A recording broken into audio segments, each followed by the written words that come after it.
Oke, selamat datang di pertemuan ke-15. Jadi pertemuan 15 ini akan menjelaskan tentang bab 14. Jadi ya saya sudah share buku-bukunya untuk Customer Relationship Management.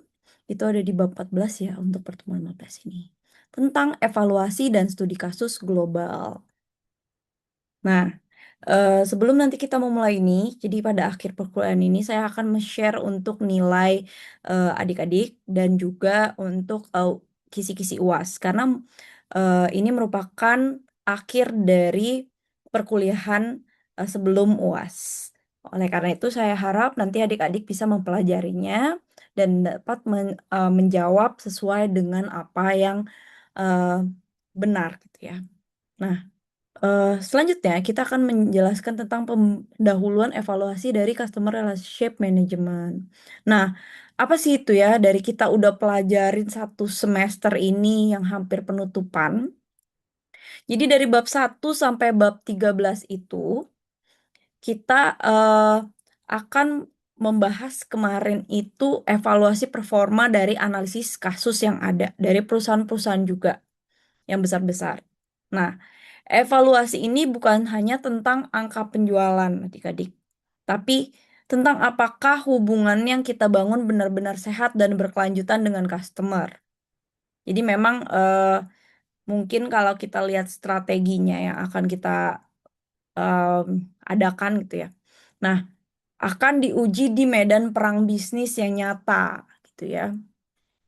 Jadi memang dari sini kita yang sudah kita buat customer relationship manajemennya, kita perlu audit tuh. Apa sih tuh audit? Pasti adik-adik udah kerja nih ya, udah KKP, udah tahu nih pasti ada lagi audit ini ada yang namanya auditor gitu ya. Nah, itu sebenarnya audit itu ada berbagai jenis gitu ya. Ada audit sistem, ada audit keuangan, ada audit proses gitu ya. Ada audit produk malah juga. Tapi kita di sini membicarakan tentang pengukuran kesehatan hubungan pelanggan secara efektif karena berhubungannya dengan audit customer relationship manajemennya seperti apa. Pertama, kita akan audit datanya. Dari data yang ada di pelanggan ini, dari informasi pelanggan yang kita dapatkan itu valid apa enggak? Dan dapat diandalkan untuk keputusan bisnis apa enggak? Jadi akurat nggak nih? Atau pelanggannya ternyata bukan yang di sini. Tulisnya pelanggannya misalkan ada di Jawa, ternyata dia ada di Sumatera, gitu ya. Nah, itu yang harus kita lihat kembali. Atau misalkan namanya ternyata itu PT tulisnya, tapi ternyata itu LTD dari luar negeri. Nah, itu harus dirapihkan kembali. Nah, kemudian kita lihat audit proses. Nah, jadi ada efektivitas teknologi yang mempercepat kinerja tim sales ini untuk peningkatan produktivitas. Kemarin kita udah lihat Zoho ya. Itu juga ada aplikasi yang buat si tim salesnya penjualan gitu ya dan marketing yang untuk memaksimalkan pengalaman pelanggan secara keseluruhan agar mereka langsung cepet nih. Oh, ini belum di follow up. Oh, ini udah gitu ya. Nah, itu ada audit proses. Kira-kira mereka sudah menjalankan prosesnya. Kalau adik-adik tahu SOP-nya gitu ya. Sudah dijalankan apa belum? Gitu. Efektif atau enggak? Lalu audit hasil. Kita mengukur ROI penting untuk mengetahui apakah loyalitas pelanggan meningkat sebanding dengan investasi yang telah dilakukan dalam strategi CRM ini. Jadi memang loyalitas pelanggan ini meningkat nggak nih, sebanding nggak nih dengan investasi yang telah dilakukan dalam strategi Customer Relationship Management sendiri. Gitu. Jadi memang hasilnya dari return of investment. Jadi kita ngukur ROI-nya dari yang kita dapatkan ini, si pelanggan ini cukup nggak sih, sebanding nggak nih dengan yang kemarin adik-adik sudah bahas mungkin di tugas kelompok ya, ada keuntungan. Nah, itu kita ngukur ROI-nya per masing-masing customer itu dihitung. customer-nya kemarin kan cuma 1 ya, tapi kalau aslinya sih datanya jutaan bahkan, ribuan bahkan jutaan gitu ya. Nah itu diaudit apakah benar nih, dia royal terus apa dia stop. Nah itu yang harus kita audit, datanya, prosesnya, serta hasilnya. Selanjutnya ada KPI utama dari Customer Relationship Management. KPI itu apa sih gitu ya? Key Performance Indicator. Nah, mungkin kalau adik-adik udah kerja nih udah tahu gitu KPI saya kurang gitu ya. Nah, tapi di sini ada customer yang memang harus dilihat kembali. Contohnya customer retention. Nah, tingkat retensi pelanggan mencerminkan kemampuan perusahaan dalam menjaga pelanggan yang ada. Penting untuk keberlanjutan bisnis dan pertumbuhannya. Jadi memang, kemampuan perusahaan ini bisa nggak nih, mampu nggak nih menjaga si pelanggan itu agar tetap berbisnis dengan kita. Ada juga average resolution. Jadi waktu penyelesaian keluhan menunjuk seberapa cepat sih tim yang dapat menangani permasalahan.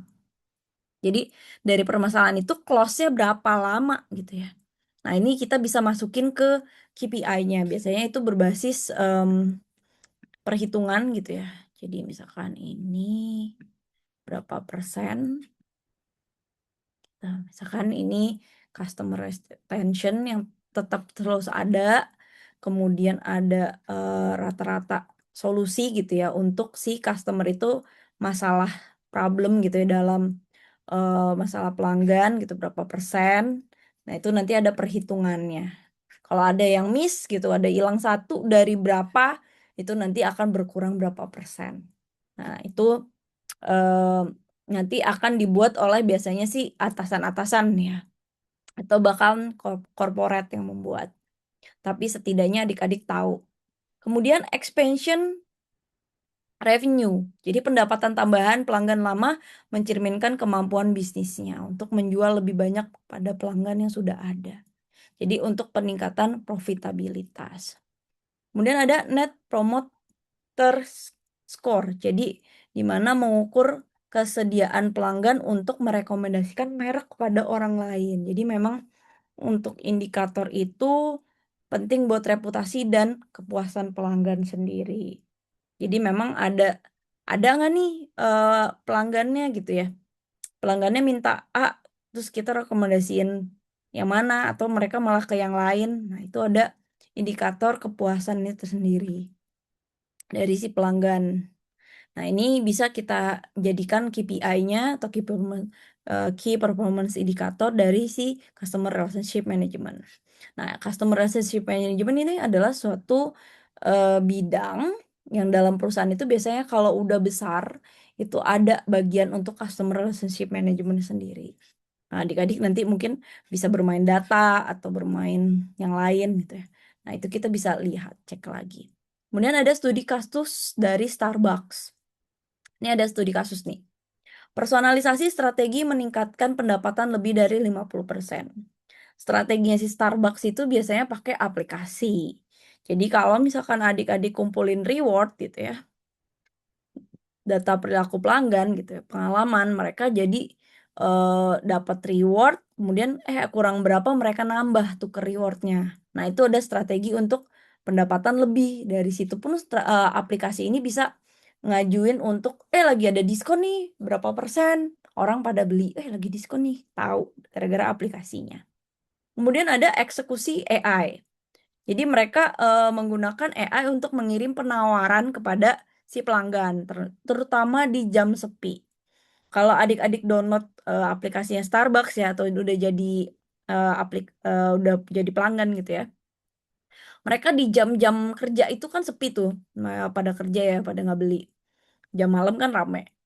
Nah, mereka tuh buat diskon buy one get one gitu, di jam-jam, kerja gitu, jam orang pagi atau, siang menjelang sore yang sebelum orang pulang kerja.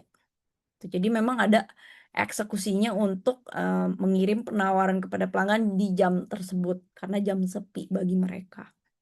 Kemudian ada hasil pendapatan, lebih dari 50% pendapatan Starbucks berasal dari anggota program loyalitas. Jadi memang, strateginya efektif ya dari mereka agar, menggunakan aplikasi agar orang-orang, tetap loyal atau pelanggannya tetap loyal sama mereka karena adanya promo-promo gitu ya. Ada juga studi kasus dari Amazon. Jadi analisis pendekatan customer relationship analytics dan prediktif dari si Amazon sendiri. Jadi strategi utama si Amazon ini, dia itu, menggunakan algoritma kolaboratif filtering. Jadi memang untuk rekomendasi produk yang sangat relevan bagi pelanggannya. Jadi misalkan kalau saya sukanya perhiasan gitu-gitu misalnya ya. Mereka kolaborasi, mereka nawarin saya parfum, padahal saya nggak terlalu suka misalkan, nggak suka pakai parfum yang seperti itu gitu. Nah itu termasuk, salah gitu. Tapi kalau misalkan ternyata kolaborasinya udah difilter nih ke saya, ada perhiasan tipe baru gitu misalkan. Nah itu yang, connect dengan kita, perilaku kita. Nah itu yang, si Amazon lakukan. Atau mungkin adik-adik ya, adik-adik nggak punya adik, nggak punya anak, nggak punya apa gitu ya misalkan. Nah tiba-tiba adik-adik ditawarin, popok gitu ya, kan itu nggak nyambung gitu ya. Nah itu yang, strategi utama dari si Amazon ini lebih rekomendasiin yang memang familiar dari sehari-harinya adik-adik. Gitu. Kemudian eksekusi sistem. Jadi sistemnya canggih nih untuk, mengenali keinginan pelanggannya. Karena mereka punya data, mungkin kerja sama-sama Google, yang kita cari, yang kita search, itu bisa langsung kebuka di Amazon. Jadi memang mereka sistemnya seperti itu untuk AI-nya. Kemudian hasil yang dicapai. 30% penjualan berasal dari fitur rekomendasi. Jadi memang 35 penjualan ya. Ternyata memang dari rekomendasinya si Amazon ini. Jadi memang meningkatkan, pendekatan, analitis dan prediktif dari si AI-nya itu, atau si aplikasinya ini. Jadi untuk mempromosikan kepada si pelanggan yang memang, mereka cari gitu ya, bukan yang relevan juga, bukan yang mereka tidak inginkan. Nah, rencana aksinya mereka bikin misalkan kita ya sebagai, pekerja atau pengusaha, kita bikin bulan pertama, bulan kedua, bulan ketiga, bulan keenam. Nah, itu kita perlu audit data dulu untuk bulan pertama, dan peta perjalanan pelanggan untuk memahami kebutuhan dari customer relationship management. Bulan kedua, kita pilih software customer relationship management yang sesuai dengan skala dan kebutuhan bisnis. Ketiga, latih bulan ketiga tuh. Latih sumber daya manusianya atau employee kita, bangun budaya berfokus pada pelanggan. Pelanggan centric gitu ya. Nah, lanjut bulan keenam kita gunakan analisis untuk personalisasi dan pengalaman pelanggan. Jadi untuk meningkatkan keterlibatan dari si pelanggan sendiri. Gitu. Sebenarnya kesimpulan di bab, eee 15 ini ya, untuk pertemuan 15 di bab 14 ini, sebenarnya CRM itu diakhiri dengan satu pesan. CRM bukanlah sebuah proyek dengan tanggal selesai. Sustainability, terus berlurus, berkelanjutan gitu ya. Mengenal pelanggan yang seleranya selalu berubah. Jadi memang kan kadang kita yang contoh adik-adik misalkan yang ibu-ibu, yang perempuan tadinya kalau pas remaja pengennya yang lucu-lucu gitu ya, tiba-tiba punya anak, pengennya beliin baju anak gitu kan itu berubah seleranya. Nah, itu yang memang harus dipelajari terus-menerus dari customer relationship management. Karena mungkin orang bisa berbeda, dari ekonomi berubah pun orang berubah gitu ya. Itu teknologi yang seperti AI dan big data ini makanya terus berkembang yang kita perlukan dan perlu diaudit juga ya datanya. Kalau datanya salah, sebagai customer relationship management pun nggak mampu untuk, eee mengenal hal itu. Jadi untuk memenangkan pasar pun strateginya salah. Jadi perlu diaudit datanya, apakah benar yang di-input sama sales, apa tidak. Karena kadang sales di lapangan males ya gitu. Jadi, adik-adik sebagai manajemen gitu perlu nanti untuk mengecek kembali data-data yang mereka input, gitu. Nah, ini saya nggak ngasih tugas, tapi pilih satu perusahaan lokal, kalau one day adik-adik, bisa untuk, ini bisa jadi skripsi gitu ya sebenarnya, untuk peningkatan, customer, CLV perusahaan gitu ya, untuk customer lifetime value dari si customer relationship management ini, kita bisa rekomendasiin, strategi dari perusahaan gitu ya. Mungkin itu bisa jadi tugas akhir adik-adik, tapi, banyak juga yang bisa dikelola lah dari customer relationship management ini, karena sedikit sekali saya lihat, untuk penelitiannya mungkin nggak banyak gitu ya. Karena memang biasanya, sangat sangat rahasia, karena berbasis pelanggan gitu dari si suatu perusahaan itu sendiri. Tapi setidaknya, untuk analisis programnya kita masih bisa, tapi program yang di tahun-tahun sebelumnya. Kalau program yang saat ini mungkin mereka rahasia untuk di perusahaan, karena bisa aja si kompetitornya mengikuti program kita, gitu. Jadi, paling kita bisa, ngorek-ngorek data kalau adik-adik nanti, kuliah praktek kerja gitu ya, itu bisa, lihat datanya dari si strategis yang meningkatkan customer lifetime value ini, gitu. Tapi di tahun-tahun sebelumnya dan hasilnya gimana untuk tahun ini, gitu. Nah, mungkin, ada pertanyaan silakan, saya feel free banget untuk menjawab, tapi mohon maaf ini karena tadi kita nggak Zoom ya, tapi nggak bisa Zoom, tapi saya harap adik-adik dapat memahaminya. Nah, ringkasannya sebenarnya adalah infografis tentang audit dan KPI. Jadi hari ini sebenarnya, secara visual kita bisa lihat, audit data yang memantau KPI gitu ya, Key Performance Indicator dari si, Customer Relationship Management, gimana caranya untuk memahami strategi dan langkah konkret dalam membangun hubungan dengan pelanggan secara efektif. Nah, dari sini kita ada juga sebentar, ini saya ada kisi-kisi. Jadi, UAS-nya kita ada pilihan ganda, 10 soal, nilainya 40%, jadi masing-masing nanti per soal itu nilainya 4, dari masing-masing ada koordinasi data departemen, teknik analitik gitu ya, data cleansing dan itu ada 10 nomor lah ya. 10 soal. Dan, untuk esai kita nilainya 60% dari 2 soal, itu ada teknologi chatbot, jadi 2 soal tapi beranak gitu ya. Teknologi chatbot, terus kemudian CRM tradisional dan modern dan perhitungan, ini ada 3 soal maksudnya. Ada 3 soal, dan perhitungan CLV dan keuntungan bersih, itu yang adik-adik kerjakan di dalam contohnya itu adalah dalam tugas kelompok. Jadi yang adik-adik kerjakan itu contoh dari perhitungan customer lifetime value dan keuntungan bersih, salah satunya itu. Nah, ini adalah UAS-nya. Kemudian saya mau share nilai dulu. Tapi nilainya kayaknya bagus bagus deh. Kita coba lihat ya. Oke. Kita coba cek. Ini saya belum cek juga, baru masuk beberapa. Ini saya belum cek semua ya. Jadi masih ada yang baru input mungkin kemarin. Saya belum cek semua. Berikut adalah nilai dari kuis TS, UAS, dan tugasnya. Nanti bisa aja dilihat ya. Ini ada kuis, forum 1, tugas ya, dan UAS. Nah, ini saya belum cek semua karena baru pada masuk, tapi nanti saya coba cek. Semoga nilainya aman semua dan sesuai dengan yang memang kalau forum kan sesuai di minggu itu ya.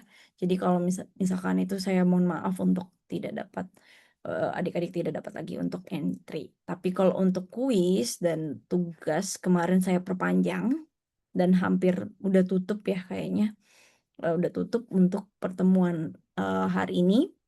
Jadi nanti, adik-adik bisa untuk dicek kembali. Nah ini nilai semuanya tergantung dengan adik-adik yang memang mengerjakan. Jadi saya sudah membantu yang memang belum gitu. Jadi saya harap nanti nilainya untuk rata-rata udah bagus ya. Oke. Mungkin sampai di sini, nanti jika ada pertanyaan, silakan untuk ditanyakan. Terima kasih banyak, selama perkuliahan kita di semester ini dari pertemuan 1 sampai pertemuan 15 dan 16 ya, 16-nya UAS. Adik-adik semoga, lancar selalu, saya dari jarak jauh, tapi saya harap adik-adik, bisa untuk mengerjakan dan memahami. Saya udah kasih bukunya juga, saya udah kasih silabusnya juga. Semoga, lancar semua, lulus semua dengan nilai sangat memuaskan. Mungkin B ke atas gitu ya. Jadi memang saya udah berikan, nah kalau memang, ada yang kurang-kurang mungkin belum, mengerjakan. Tapi saya harap sudah dikerjakan semua dari rata-rata kehadiran kehadiran 30%, forum tugas kuis 30%, UTS dan UAS 2020. Jadi, dari situ nanti rata-rata nilainya akan keluar. Baik, terima kasih banyak, sampai di sini saya, tutup untuk pertemuan ke-15, sampai jumpa lagi di lain waktu. Jangan lupa bintang 5-nya untuk saya. Terima kasih banyak, assalamualaikum warahmatullahi wabarakatuh.